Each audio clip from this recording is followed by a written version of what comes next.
48তম বর্ষে মার্কণ্ডগলির এবছরের পুজোর ভাবনাটা নিয়ে। নমস্কার, আমি মার্কণ্ডগলি সার্বজনীন দুর্গা উৎসব সমিতির সদস্য। এবছর আমাদের পরিকল্পনা বা থিম পরিকল্পনা বলতে পারেন, যার নাম হচ্ছে পরশ। পরশ বলতে আমরা এখানে বোঝাতে চাইছি মায়ের সেই কাপড়ের সঙ্গে যে সংযোগ, যে স্পর্শ, সেই জিনিসটাকে আমরা তুলে ধরতে চেয়েছি। এখানে আমাদের মণ্ডপে দেখতে পাবেন কাপড় দিয়ে নানা রকম ডিজাইন, মানে কাপড়ের যে আঁচল, মায়ের যে ছোঁয়া, সেই তো আঁচলটাই আমরা মানে মনে রাখি, সেই ছোঁয়াটাকে মানে আমরা সন্তানকে যেভাবে মা আগলে আঁচল দিয়ে আগলে রাখে, ঠিক আছে, যে স্পর্শ, সেই স্পর্শটাকে আমরা তুলে ধরছি শাড়ির মাধ্যমে, শাড়ির বিভিন্ন কাজ দিয়ে আমরা তুলে ধরছি।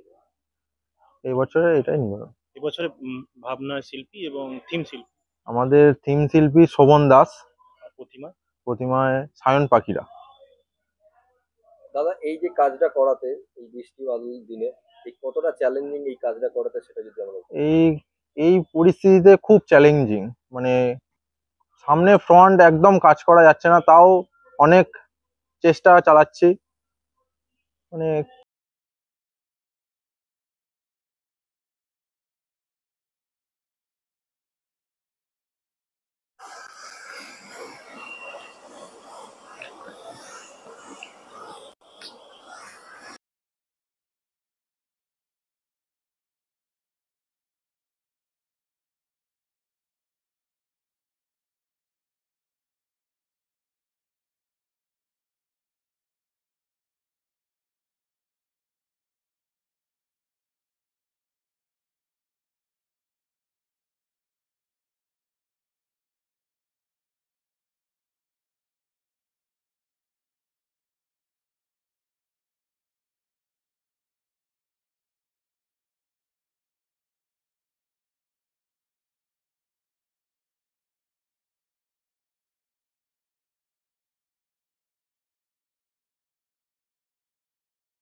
আচ্ছা, চুঁচুড়া শহরের মধ্যে তো বেশ অনেক নাম করা অনেকগুলো পুজো হয়। হ্যাঁ, তার মধ্যে মার্কণ্ডগলি কিরম ভাবে আলাদা হয়, লোক কিরম ভাবে এটাকে আর দেখবেন?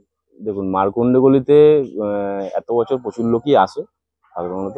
আমাদের পুজোটা যেহেতু একটু গলির ভেতরে, ফ্রন্টে নয়, তাও লোকে আনাগোনা আসে এখানে। তো এবার থেকে আমরা চাইছি যে মার্কণ্ডগলিকে আরো ভালো করে লোকে চিনুক, ঠিক আছে। আমরা সেই হিসাবেই কিছু তোড়জোড় শুরু করেছি, সবই ক্রমশ প্রকাশ্য, আস্তে আস্তে দেখতে পাবে সবাই। আচ্ছা দাদা, আপনাদের ওপেনিং কবে হচ্ছে? আমাদের ওপেনিং 24শে সেপ্টেম্বর। আর আমাদের পুজো ক্লিপসের দর্শকরা কিভাবে আসবে, সেটা যদি একটু রুট ম্যাপটা বলে দেন। দেখুন, যদি আপনারা চুঁচুড়ো স্টেশন হয়ে আসেন, চুঁচুড়ো স্টেশন হয়ে আসলে পরে আপনি চুঁচুড়ো স্টেশন থেকে অটো ধরবেন। অটো ধরে আমাদের এখানে অটো করে আসলে আপনি মিয়ারবের মোড়ে নামবেন। সেখান থেকে যে কোনো কাউকে জিজ্ঞাসা করলেই হবে যে মার্কণ্ডগলি সার্বজনীন দুর্গোৎসব সমিতি যাব। আর যদি আপনি টোটো করে আসেন, তাতেও আপনাকে যে কোনো কাউকে বললেই হবে যে আমি কামারপাড়া হয়ে মার্কণ্ডগলি যাব। আচ্ছা, পুজো ক্লিপসের দর্শকদের জন্য একটা শুভেচ্ছা বার্তা। শুভেচ্ছা বার্তা, সকলেই ভালো থাকুক এই, আর পুজো ভালো কাটাক। এবছরটা তো খুবই সবার জন্য খুবই খারাপ সব দিক থেকেই। তো আমাদের ক্লাবের সদস্যদের সবারই একটা শুভকামনা, সকলের জন্য, দর্শকদের জন্য, সবাই যেন ভালো করে পুজোটা কাটায় এই বর্ষা বাদল মাথায় নিয়েই। এইটুকুই।